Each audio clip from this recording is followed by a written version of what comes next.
سسر عورت کے لیے محرم تو ہے بہو کے لیے، لیکن بہو اس کو بلا حائل ہاتھ نہیں لگا سکتی. خوب سمجھ لیں، سسر اور بہو آپس میں کیا ہیں؟ محرم ہے، پردہ نہیں ہے، لیکن سسر بہو سے مصافحہ بولو نا نہیں کر سکتا. ایک صاحب نے بتایا کہ میری شادی ہوئی ہے، میری بیگم کو چوڑیاں میرے ابا پہنا رہے ہیں ہاتھ میں، اور کہہ رہے مجھے تکلیف ہو رہی تھی یار، اچھا نہیں لگ رہا تھا. تو بالکل غلط ہے. ابا اس کو جب سمجھاؤ تو کہہ رہے ہیں بہو میری بیٹیوں کی طرح ہے.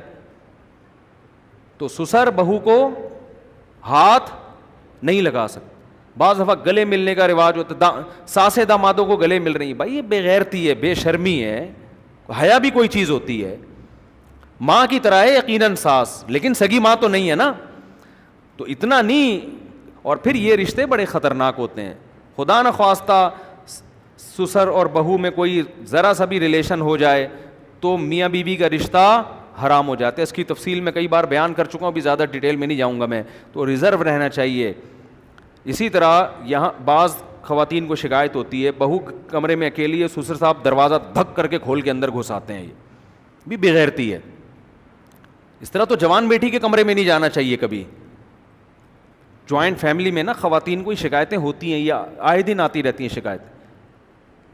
کسی کی پرائیویسی ہوتی ہے بھائی. یہ تو ساس کو نہیں یہ کام کرنا چاہیے کہ بہو کمرے میں اکیلی دھپ دروازہ کھولا اور اندر گھس گئی. کیا کر رہی ہے یہاں؟ اس وقت سے پڑی ہوئی ہے. بھائی آپ دروازہ نوک کر کے جائیں. یہ جو قرآن کہتا ہے کہ کسی کے گھر میں پرمیشن کے بغیر مت جاؤ، اس سے گھر نہیں، کمرہ بھی مراد ہے اس سے. ساس کو چاہیے نوک کرے، ٹھک ٹھک ٹھک. اندر سے آواز آئے گی نہیں 6 مہینے تک، کیونکہ وہ بہو ہے، مجھے پتا ہے. وہ پڑی رہے گی، 6 مہینے بعد آنکھ کھلے گی، اسے کون؟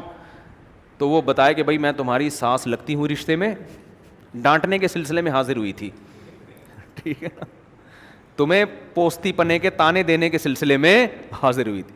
تو اجازت لیں، وہ کنڈی کھولے، پھر آپ اس کو بے شک بتائیں کہ بیٹا یہ ہر وقت پڑے رہنا.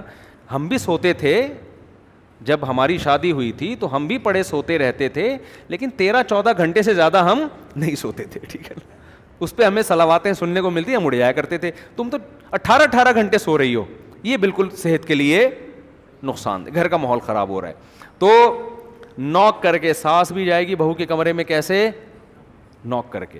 یہاں بھائی شریعت نے تو یہاں تک کہا ہے کہ شوہر بھی اچانک چھاپا نہ مارے گھر میں، وہ بھی جائے گا پہلے اطلاع دے کے. اطلاع کا کیا مطلب؟ جب سفر سے واپس آؤ، نبی نے فرمایا اچانک گھر میں داخل مت ہو، اطلاع دے دو بیگم کو کہ میں آ گیا ہوں، تاکہ وہ زینت اختیار کر لے.